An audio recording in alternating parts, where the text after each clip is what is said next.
I'm Thom Rubel, Executive Director of the Morgan Arts Council, and with me today is Maya Fredo, who is curating our current show. Welcome, Maya. Thank you. Have you curated before?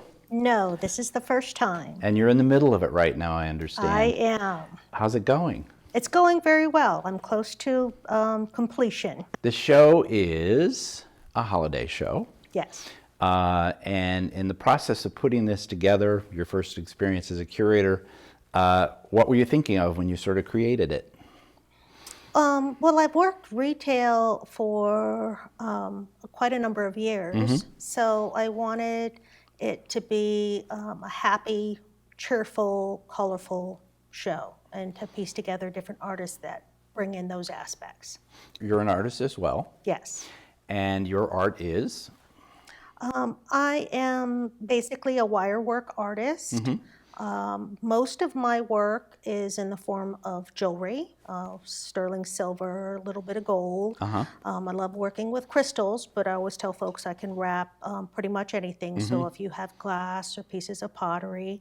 And then that has kind of evolved into doing wire sculpting. So I really enjoy that, and I do mostly magical, mythical creatures, but I also get asked to do other things. Yeah. So fairies and mermaids and dragonflies, things like that. I like to play with other mediums as well, so I actually have a handful of ornaments in the show that are needle felting, and that's my first time needle felting. And, so I'll play with other things, but I always go back to wire. Yeah. I started jewelry making in 2006, and it started out very humbly with braiding hemp, and then led to stringing beads and simple wire work, and then that just, began to evolve into what it is now. So what else did you look for in terms of art forms? I wanted a mixture of a variety of different mediums. So we have soft textiles, some knitting, crochet, there's soft, cute, plushy things, woodworking, metalworking, glass art, and painting, pottery. So I was trying to get a little something of anything, of everything that I could come up with. Yeah, and roughly how many artists do you think are in the show? We have over 20 artists. Are they all local here to Berkeley Springs, or? Most of them are within the area. I didn't have anybody from farther away ship things. I wanted a representation of artists from kind of our tri-state area. So, but the majority of them are from here in West Virginia, not necessarily Berkeley Springs, but as far out as Morgantown and Thomas, West Virginia.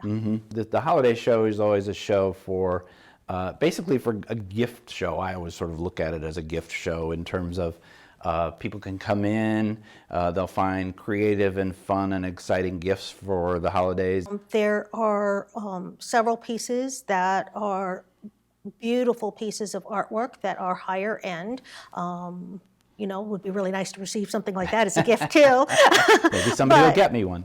But most of the artists we're going for a price range. So if they do higher end pieces, they also incorporated, less expensive things as well. So there's something for everybody. And I'm thinking it's a holiday show to shop for others, but I'm looking at all the things I'd like to buy myself. Right. Trust me, working here it's a hazard of working at the Ice House. So pick out a few artists and tell me what they do. Well, there is a good friend of mine, Linda Gribko, and she is an artist from Morgantown, and I really wanted to showcase her work in this holiday show because I know she's never set up at the Ice House before. She is in Tamarack and does a lot of shows herself, but she does photography, and then she takes the photo and turns it into a beautiful mandala.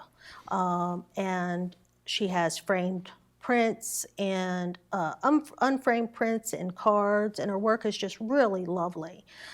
There's also another friend of mine. She's actually out of Virginia, and she has done some smaller shows, but she's also a new person to the Ice House. She is more of a fiber artist. So a lot of her work that we have in the show are the cutest little felted critters and animals. So we have a Christmas tree that's just covered in her work. Yep. She also does really beautiful knitting, and she spins wool and crochets and knits and just a variety of things. So I thought it would be really nice to get her in. Derek Thatcher is a local fella that is doing pottery, and he's working in the studio over at Frog Valley with Veronica Wilson. And so this is his first time being in a show as well, and he's doing some really creative mugs and bowls and things like that. And Veronica herself is also in the show. So she we'll see has some glass. she has some really fabulous, colorful, fun glass pieces, and she's very popular. So she actually takes some of her glass and passes it along to me, and I'll do wire work and turn them into pieces of jewelry. So I always encourage folks that you can wear your art as well. Right. Is any of that in the show? Yes. Some examples of that? Yes. Good. Kathy Martinez is another local Berkeley Springs artist, and I've been a fan of her work for quite a number of years. And she makes these interesting little gnomes and trolls and tree faces, and she has just got she does the Renaissance Festival. So it's a really fun and whimsical theme that she brings with her creation. So I'm really glad that she'll be in the show as well. We're very much looking forward to the show. It runs through the end of the year. Thank you for joining us for this State of the Art, and we'll see you next time.